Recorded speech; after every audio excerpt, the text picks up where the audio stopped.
There's a difference between a mistake and a decision. A mistake is accidental. You fix it, apologize, and move on. A decision, especially a bad one, is something you choose to do despite the risks, despite the consequences, because you believe you'll get away with it.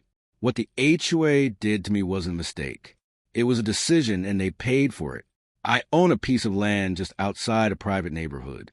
One of those carefully designed developments with matching mailboxes, identical lawns, and a long list of rules covering everything from fence height to holiday decorations.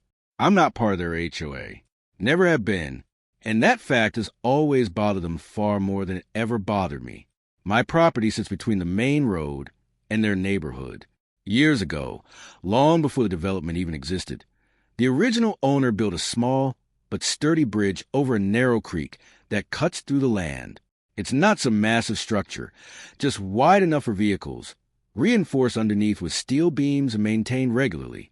It also happens to be the only practical access point to their entire neighborhood.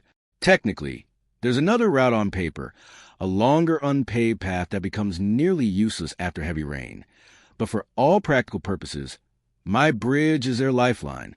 When I bought the property, I knew about the arrangement. There was no formal easement, no written agreement, just a long-standing informal understanding that residents could use the bridge to reach their homes. And for the most part, I was fine with that.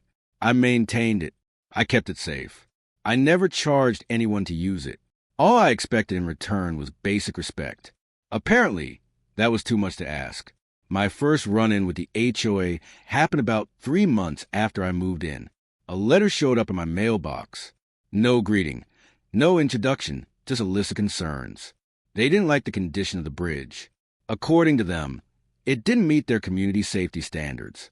I remember reading that line twice. Their standards, for my bridge, on my property. I ignored the letter. I figured that would be the end of it. It wasn't. A week later, another one arrived, this time more strongly worded. They claimed the bridge posed a liability risk to their residents and demanded that I either upgrade it to meet their specifications or restrict access entirely. I almost laughed. They wanted me to spend my money improving something they use for free. That wasn't going to happen. So I responded, brief and direct. This bridge is private property. It is structurally sound and regularly maintained. If you believe it is unsafe, you are free to stop using it. That should have settled things. Instead, it escalated. Over the next few weeks, the HOA started applying pressure. Emails, letters. Even a visit from their property manager who tried to convince me that upgrading the bridge would be mutually beneficial. I declined politely at first, then less politely, because it became obvious they weren't asking anymore. They were trying to push. And when pushing didn't work, they made a decision. I found out what they did on a Tuesday morning. I had been out of town for 2 days. When I came back, something felt off, too quiet, too open. As I drove up the main road toward my property, I noticed a line of cars parked along the roadside. Residents from the neighborhood were walking back and forth, looking frustrated. That's when I saw it. Or rather, didn't. The bridge was gone. Not damaged. Not partially dismantled. Gone. Completely torn down. In its place was a muddy gap where the creek ran through, with tire tracks and debris scattered around. For a moment, I just sat there in my truck staring, trying to process what I was looking at. Then the anger hit. Fast. Sharp. Unbelievable. They didn't warn me. They didn't ask. They didn't even leave a note. They just showed up and destroyed a structure on my property like they owned it. I got out of the truck and walked to the edge of the creek. Pieces of the bridge were piled off to the side, with planks, twisted metal supports, everything clearly removed with heavy equipment. This wasn't vandalism. This was organized, deliberate, and incredibly illegal. I didn't confront anyone right away. I didn't yell. I didn't call. I didn't make a scene.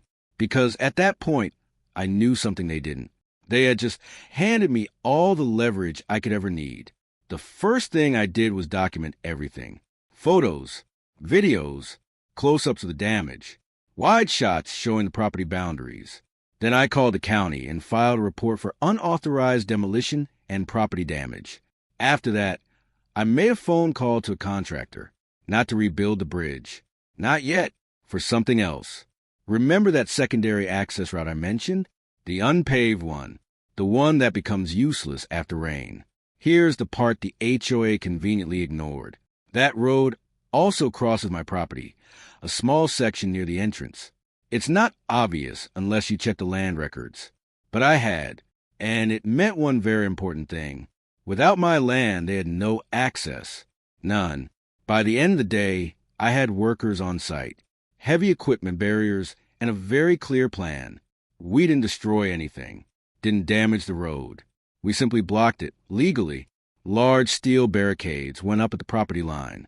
Clear signs, private property. No access. And just like that, the entire neighborhood was cut off.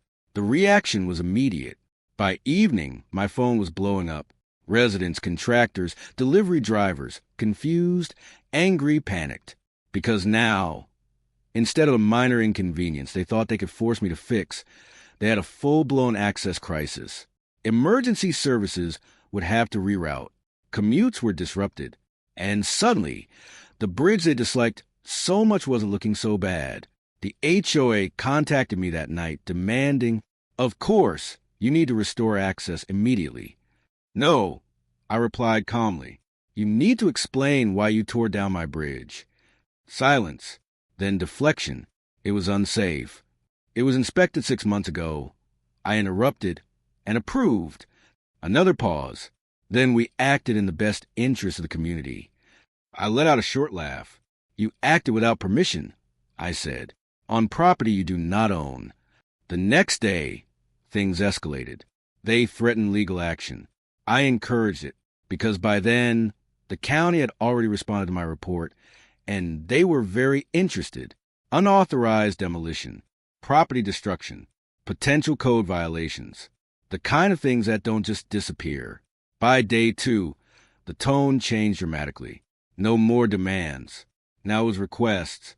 "Can we meet to discuss a resolution?" Of course we could. We met that afternoon. This time, they didn't come with a list of demands. They came with concern. I laid everything out, the damage, the legal implications, the cost to rebuild. Then I made it simple. "You pay for a full reconstruction of the bridge," I said, "to my specifications, not yours." They nodded quickly.